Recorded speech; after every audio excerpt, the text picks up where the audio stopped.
మీ business ఏదైనా మీ ఊర్లో promotion చేయాలంటే అది సుమన్ టీవీతోనే సాధ్యం. ఇప్పుడే సంప్రదించండి. జగన్నాథ రథోత్సవంలో భాగంగా ముంబై నుంచి ప్రభుజీ కూడా రావడం జరిగింది. ముంబై ఇస్కాన్ ప్రెసిడెంట్ అయినటువంటి ప్రభుజీ మనతో ఉన్నారు. ఒకసారి వారితో మాట్లాడదాము. ప్రభుజీ, జై శ్రీకృష్ణ. హరే కృష్ణ, జయ జగన్నాథ్. సో ఇందూర్కి రావడం జరిగింది. ఎట్లా అనిపిస్తా ఉంది ఇక్కడ? ఈరోజు ఇందూరు జగన్నాథ్పురి అయిపోయింది. మనమందరం జగన్నాథ్పురి వెళ్ళలేకపోయినా ఆ స్వయంగా జగన్నాథుడి ఇక్కడ ప్రత్యక్షమై రథయాత్ర జరగడం వల్ల ఈరోజు ఇందూరు కాదు, జగన్నాథ్పురి అయిపోయింది. సాక్షాత్ జగన్నాథ్పురి ఇందూరులో అవతరించింది ఈరోజు. ఈ జగన్నాథ్ రథయాత్ర చాలా ముఖ్యమైన ఉత్సవం. కేవలం భారతదేశంలో ఉండే జనాలకు మాత్రమే కాదు, ఇడీ ప్రపంచంలో ఉండే వాళ్ళందరికీ చాలా ముఖ్యమైన ఉత్సవం. ఎందుకంటే ప్రభుపాల్ వారు ఈ అంతర్జాతీయ కృష్ణ చైతన్య సంఘాన్ని స్థాపించినప్పుడు ఆయన అమెరికా 1965కి వెళ్ళారు. ఆయన వెళ్ళక మునిపే జగన్నాథుడు అమెరికా వెళ్ళారు. ఆయన చేతుల నుంచి పూజని పురస్కారాలని స్వీకరించడానికి, ఆయన చేతుల నుంచి ఆయన శిష్యుల నుంచి సేవని స్వీకరించడానికి వెళ్ళారు. ఇస్కాన్లో మొట్టమొదటిసారిగా అమెరికాలో శాన్ ఫ్రాన్సిస్కోలో ప్రభుపాల్ వారు ఈ జగన్నాథ్ రథయాత్ర ఉత్సవాన్ని ప్రారంభించారు. అక్కడ అమెరికాలో ఉండేవాళ్ళ జనాలు, అంటే ముఖ్యంగా యువకులు యువతులు అందరూ జగన్నాథ్ పట్ల ఆకర్షణయ్యి చెడు అలవాట్లన్నీ మానేసి డ్రగ్స్ తీసుకునేవాళ్ళు. ఆ డ్రగ్స్ తీసుకునే వాళ్ళు ఇప్పుడు టీ కాఫీ కూడా తాగట్లా. ఆ సమయంలో గోమాంస భక్షణ చేసేవాళ్ళు. అటువంటి వాళ్ళు ఉల్లిపాయ వెల్లు కూడా తింటారు ఇప్పుడు. ఈ ఈ ఈ ఆశ్చర్యం, ఈ చమత్కారం ఎవరి వల్ల అంటే జగన్నాథుడి వల్ల.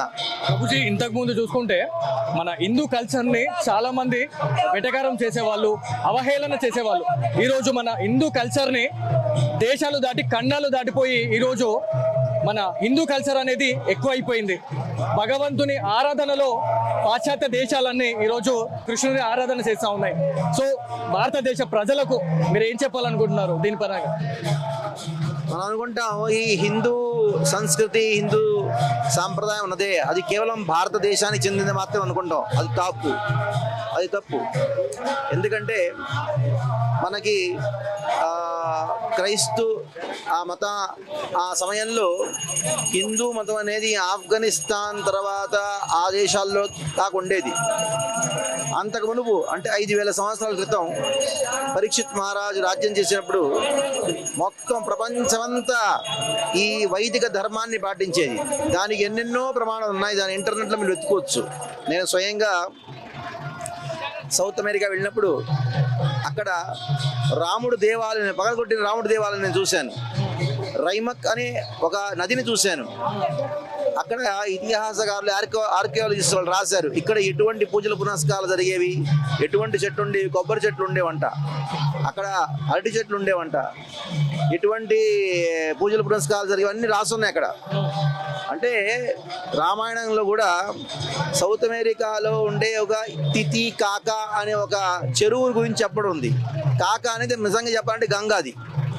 దానికి ఎన్నో ప్రమాణాలు ఇవ్వచ్చు. కానీ ఇప్పుడు ఏమైందంటే కలియుగ ప్రభావం వలన ఈ సనాతన ధర్మం, దేన్నోతే మనం ఇప్పుడు హిందూ ధర్మం అంటామో అది నిజంగా సనాతన ధర్మం. అది సంకుచితమై కేవలం ఈ భారతదేశంలో మాత్రం ఉండిపోయింది.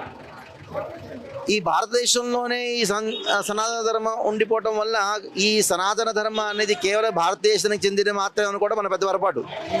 ఈ ప్రపంచానందికి చెందిన ఈ ధర్మం అనేది సనాతన ధర్మం.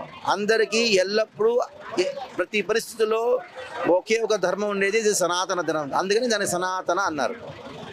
ఇప్పుడు ఈ అంతర్జాతీయ కృష్ణ చైతన్య సంఘం ఇస్కాన్ ఆ ధ్యేయం ఏంటంటే ప్రపంచమంతా సనాతన ధర్మ స్థాపించాలి.